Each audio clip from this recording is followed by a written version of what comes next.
Ça, c'est le jeu de Daesh.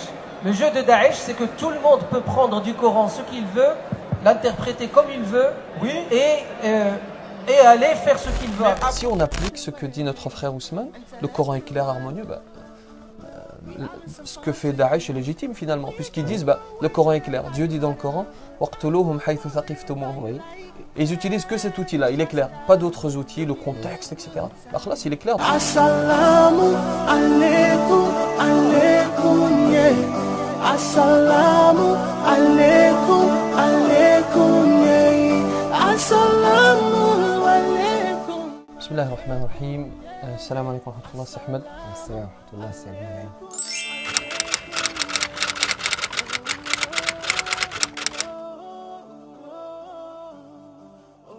Très heureux d'échanger avec toi. Alors, je te propose aujourd'hui, cher internaute, de suivre notre échange, d'y réfléchir, de rester critique, de donner ton avis si tu le souhaites dans les commentaires. Et si tu juges cela utile, de proposer à ton entourage d'y réfléchir également en partageant cette vidéo. Alors, si Ahmed, on va parler aujourd'hui d'une chose très importante pour le musulman, en l'occurrence le livre qui guide ses pas, c'est-à-dire le Coran, le Coran al-Karim, et surtout de son interprétation.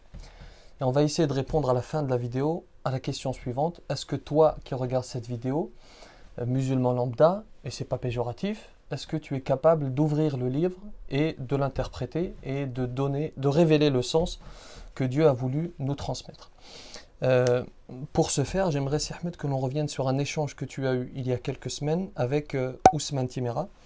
Alors, je t'avoue que je ne le connaissais pas suffisamment, donc j'ai dû faire une recherche sur Internet pour voir un petit peu. Ce qui m'a frappé, la première des choses qui m'a frappé, c'est la violence des critiques à son encontre. Parfois, on basculait même dans l'insulte, on basculait même dans l'excommunication, c'est-à-dire le fait de le sortir de l'islam. Et on rappelle, et tu seras d'accord avec moi je pense, on rappelle que c'est une méthode inacceptable, c'est un procédé inacceptable. Les débats doivent se faire dans de bonnes conditions, de manière calme et sereine. Et c'est contre-productif que d'agir ainsi, d'insulter, de calomnier et même de sortir de l'islam. Je rappelle que personne n'a cette capacité de sortir quelqu'un de l'islam. Alors on y va et je vais tenter de retranscrire le plus fidèlement possible son argumentation, également la tienne.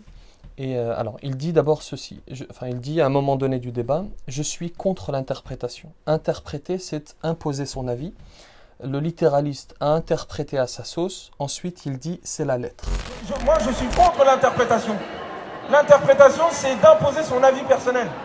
Le littéraliste est un interprétateur, parce qu'il a découpé le passage, il l'a interprété à sa sauce. Cette méthodologie du tafsir fragmente le Coran, aboutit au désordre intellectuel. La méthodologie des sciences du tafsir fragmente le propos coranique. On dit aux musulmans, ne méditez plus, l'ancien a tout dit. Qu'est-ce que tu en penses? Bismillah, alhamdoulilah, wassalatu wassalamu ala rasulillah. Je te remercie pour cette rencontre et j'espère, c'est moi, c'est Ahmed, Inch'Allah, qu'elle soit productive Inch'Allah. Et positive, Inch'Allah. Inch'Allah. Qu'Allah nous éloigne de l'erreur et du péché, Inch'Allah. Moi, dans le débat, bien sûr, je n'étais pas d'accord avec lui à ce sujet, mais comme ce n'était pas mon temps de parole, bien sûr, je ne pouvais pas développer. Face à ce sujet, il faut que nous agissons avec sagesse, parce que le Coran, c'est un livre de sagesse. Allah Azza wa Jalla, il traite le Coran de livre, kitab, il traite l'enseignement du prophète sallallahu alayhi wa sallam à travers le Coran de l'hikmah.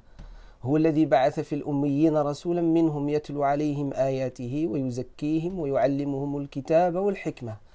Donc le prophète alayhi salam, le muallim, c'est l'enseignant. Il a enseigné le kitab, le livre, et il a enseigné le hikmah. Le hikmah, il y a l'interprétation, interprétation prophétique, à travers ce que, en général, les ulama par consensus disent que c'est la sunna. Et la sunna ne peut pas exister sans le Coran. Et donc la sunna, elle est une interprétation du Coran. Allah le dit aussi.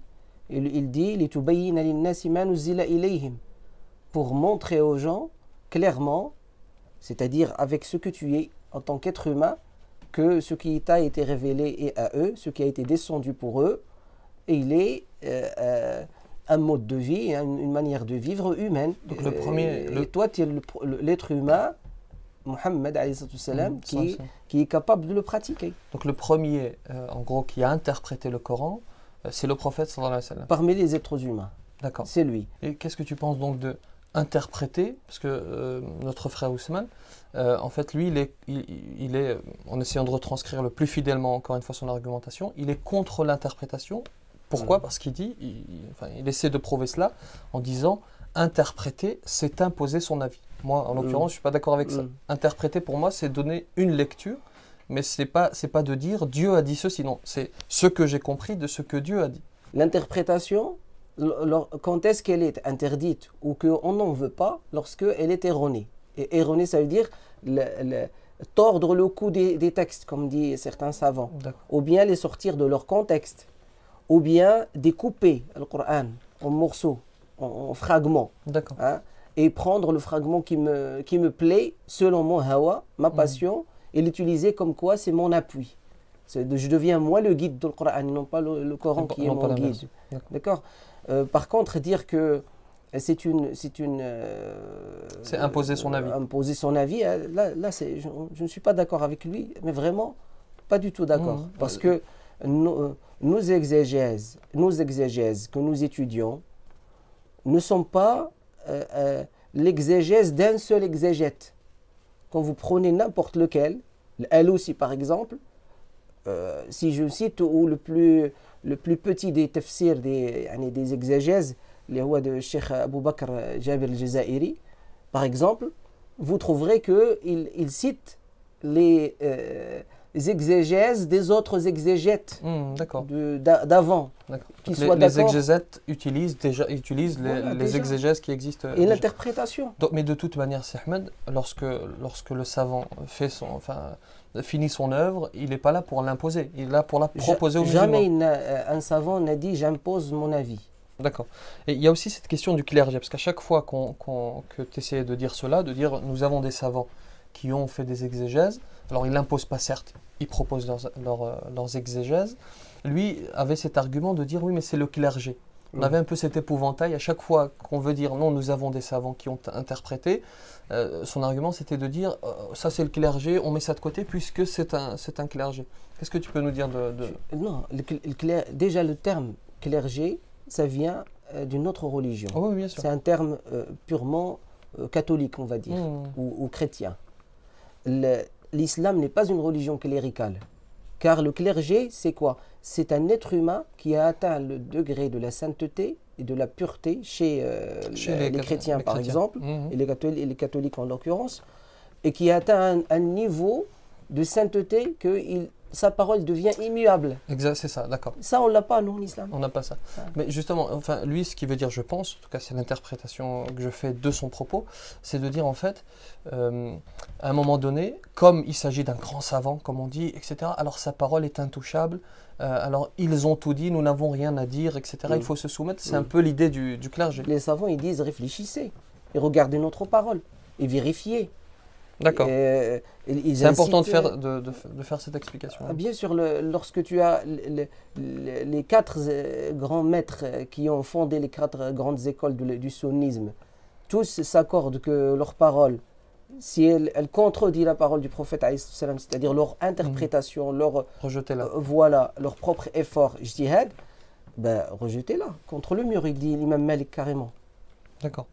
Il y a également dans son argumentation autre chose, il dit ceci: le Coran est descendu dans une langue humaine, pas une langue d'ange, donc accessible à tous les êtres humains. Donc ça veut dire que quand il est descendu en langue arabe, il est descendu dans une langue humaine, c'est pas une langue d'ange.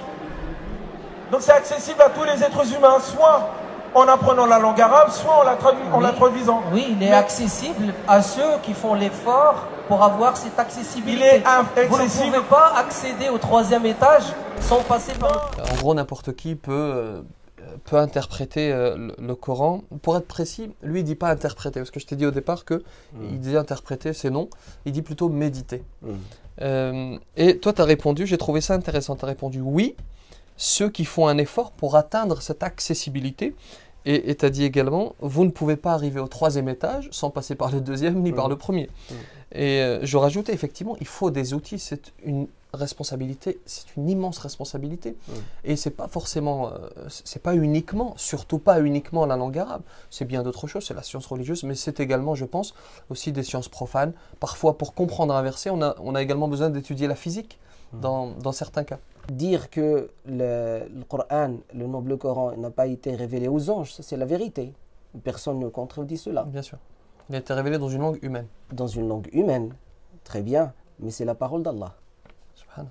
Quand tu regardes Abd Munaïm et toi tu connais le Coran, Allah Azza wa Jal a révélé des fois des passages où tu as l'animal qui parle. Exactement. Tu as la fourmi qui parle avec les autres fourmis. Maintenant, la question, elle est celle-ci. On a le niveau, enfin, tous les êtres humains, nous sommes d'accord, ont le niveau de comprendre, de lire, de comprendre le Coran de manière superficielle. Les personnes lettrées, oui. Maintenant, si on veut aller dans la profondeur du Coran, le comprendre réellement, aller dans sa profondeur, est-ce qu'on n'a pas besoin, en tout cas, moi c'est ce que je pense, est-ce qu'on n'a pas besoin d'outils pour ça? Pour comprendre toute langue, ou tout langage, ou tout discours, khitab, il faut avoir des outils. Et a fortiori la parole de Dieu. Voilà, la parole de Dieu, c'est encore mieux. Mais rien qu'un discours d'un politique, d'un chef d'État, ou d'un ministre, ou je ne sais quoi, ou d'un professeur, il y a des gens qui l'analysent. Donc ils ont la lumière de l'histoire et d'un certain nombre de choses. Ils ont des outils, même sa manière de parler, les mots qu'il utilise, les mots utilisés dans telle ou telle phrase. Pourquoi il a choisi ce mot et pas un autre mot? Pourtant, ils sont synonymes, les deux mots. D'accord. C'est intéressant cet exemple. Excuse-moi, je t'ai coupé. C'est intéressant parce que là, il s'agit juste de la parole d'un politique, disons. Et n'importe quel être humain ne pourra pas analyser le discours de ce politique comme un spécialiste, quelqu'un qui a les outils. Voilà. Que dire de la parole de Dieu? Voilà. Et c'est pour ça qu'on a besoin de ces spécialistes. Les gens, ils ont besoin d'eux pour les aider, les éclairer. D'accord.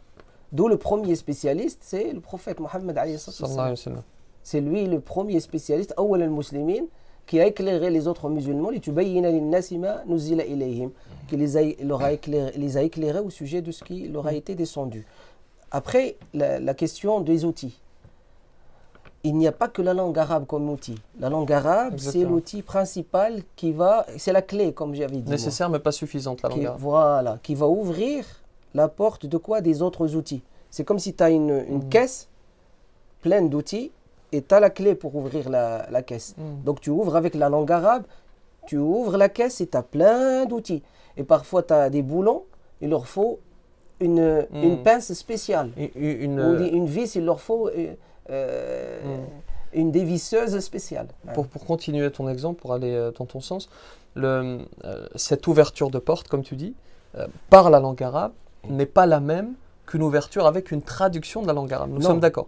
Puisque notre frère Ousmane, encore une fois, disait, soit tu comprends le Coran parce que tu étudies l'arabe, soit tu lis une traduction qui va à peu près t'amener le sens. Mais nous sommes d'accord, ce n'est pas la même ouverture. Lui-même, il a reconnu que traduire, c'est trahir. Ah oui, d'accord. Et en même temps, il reproche à des montagnes de savoir, qui sont certains grands savants, de l'exégèse et de l'interprétation du Coran, ou l'herméneutique, comme on veut. Et il leur reproche le fait, c'est propre à dire, hein. Il dit que c'est des gens qui imposent leur interprétation du Coran, et il ne voit pas que le traducteur impose, car le traducteur... Parce qu'il choisit un mot au lieu d'un autre. Bien sûr, il choisit selon lui ce qu'il a compris. Selon lui, personnellement, ce qu'il a compris. Donc la meilleure des choses à faire, en tout cas pour accéder à cette compréhension du Coran, la première des choses en tout cas, parce qu'on a dit que c'est pas suffisant, c'est la langue arabe. La langue arabe. C'est ce qui va permettre d'ouvrir la porte des autres outils. Après, les autres outils vont ramener vers, on va dire, une meilleure compréhension. Car la langue arabe, elle peut te permettre une compréhension, mais en général, une compréhension littérale ou littéraliste. Parce que dans le Coran, il y a le majaz, le sens figuré. Il y a beaucoup de sens figurés dans le Coran, les métaphores. Et donc, il faut quoi? Il faut d'autres sciences. Notamment la question de Nasr ou al-Mansour, par exemple. L'abrogé et l'abrogeant. Pour savoir les règles législatives qui sont prescrites dans le Coran. On a des versets prescriptifs. Notamment, on a des fois la question de l'utilisation d'une métaphore qui correspond au contexte du prophète sallallahu alayhi wa sallam. D'accord. Le chameau. أَفَلَا يَنْظُرُونَ إِلَى الْإِبِلِ كَيْفَ خُلِقَتْ. Nous, on n'a pas les chameaux ici pour avoir une preuve de la création de Dieu. Donc exactement, l'un des outils également, c'est la connaissance du contexte dans lequel on vit. Oui. C'est pour ça que de plus en plus aujourd'hui, d'imams ont des doubles formations, pas uniquement une formation théologique, c'est ton cas, tu es diplômé des Beaux-Arts, mais également… de l'université aussi, l'histoire de l'art, l'analyse de l'image. Masha'Allah. Et tu n'es pas le seul, il y a beaucoup d'imams aujourd'hui qui ne sont pas des bédouins, oui, comme certains aiment à le dire. C'est-à-dire l'imam c'est un bédouin, il a juste fait quelques études, il a appris le Coran de manière mécanique. Non, aujourd'hui il y a beaucoup d'imams qui ont des doubles formations, qui sont forts également en sociologie, il y a même des médecins, il y a même des physiciens. Ouais, bon. Ta formation c'est difficile de parler de soi. Mais de base et tout ça. Là. Autre chose également… on a des imams qui sont docteurs en sociologie et anthropologie. Je les connais. Je peux même en citer des noms. On a même, ne serait-ce qu'en France, on a une mine d'or en termes d'imama. Ensuite, il poursuit sur le fait que tout le monde peut interpréter. Pour être précis, il dit méditer. Il dit ceci. Je dis le Coran est clair, harmonieux, il faut l'écouter attentivement. Et tu as répondu, et ça c'est ce point qui m'intéresse le plus. Tu as répondu ceci. Et on ne s'est pas concerté, j'ai pensé il y a plusieurs années déjà exactement la même chose. Ça, c'est le jeu de Daesh. Tout le monde peut prendre du Coran ce qu'il veut et en faire ce qu'il veut. Et moi, je dis juste que le Coran est clair. Il le dit lui-même. Il dit qu'il est harmonieux. Il dit qu'il faut l'écouter attentivement. C'est ce qu'il faut faire. Bon, très bien. Ça, c'est le jeu de Daesh. Le jeu de Daesh, c'est que tout le monde peut prendre du Coran ce qu'il veut, l'interpréter comme il veut, oui, et aller faire ce qu'il veut. Mais à cause de ceux qui enseignaient à Daesh. Ce sont nos savants qui ont enseigné ces bêtises-là. Nos savants n'ont jamais enseigné à Daesh. C'est faux. Non. Dans les universités. Je suis pas d'accord avec vous. Et c'est une réalité parce que si on applique ce que dit notre frère Ousmane, le Coran est clair, harmonieux, ce que fait Daesh est légitime finalement, puisqu'ils disent le Coran est clair. Dieu dit dans le Coran waqtuluhum haythu thaqaftumuhum. Et ils utilisent que cet outil-là, il est clair. Pas d'autres outils, le contexte, etc. Là, il est clair, donc allons tuer les mécréants. Ils utilisent cet outil et ils se basent parfois sur des paroles de savants parmi nos aïeux qui sont découpés de leur contexte. Et donc là aussi, c'est un choix qu'ils ont fait eux et non pas les savants eux-mêmes qui l'auront offert ou donné ou prévu pour eux. Les savants contemporains, aucun d'entre eux nous soutient. On parle des savants sunnites. Qu'on nous donne un nom d'un savant connu que nous connaissons et qui soutient cette idéologie. Parce que lui, c'est ce qu'il te dit après. Il te dit non, c'est pas à cause de ce que je dis moi. Alors pour préciser, on ne dit pas qu'Ousmane Timéra soutient Daesh, pas du tout, absolument pas. On dit juste que cette méthodologie, elle conduit elle donne raison à Daesh. Parce qu'il te dit, lui, à cause de c'est à cause de ceux qui enseignent à Daesh. Et toi, tu lui as dit, nos savants n'ont jamais enseigné à Daesh. Il ne faut pas faire d'amalgame entre certains savants qui ont des paroles qui sont peut-être inacceptables et l'écrasante majorité des savants qui ont une compréhension qui est bien éloignée de celle de Daesh. Bien sûr. Et Daesh n'a pas été à l'université prendre cette science auprès de nos aïeux. Mon frère, le problème c'est que ton discours veut dire que tous les universitaires qui ont étudié aux universités auprès de nos savants sont Daesh aujourd'hui. Je dis que Daesh vient de nos savoirs. Et donc il faut corriger notre savoir. D'un certain savoir. Bon, très bien. Enfin bon, je peux intervenir. Cela ne nous donne pas le droit de généraliser et de tomber dans le piège de ceux qui aujourd'hui donnent une affreuse image de l'islam et des savants de l'islam.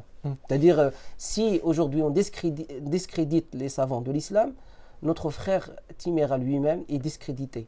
Parce qu'il ne peut pas ne pas recourir à un certain nombre de ulama de l'islam pour comprendre lui-même le Coran. Enfin, pour terminer, une dernière chose. Moi, je voudrais dire que, bien sûr, le paradigme évolue. La vision qu'on a du monde, elle évolue.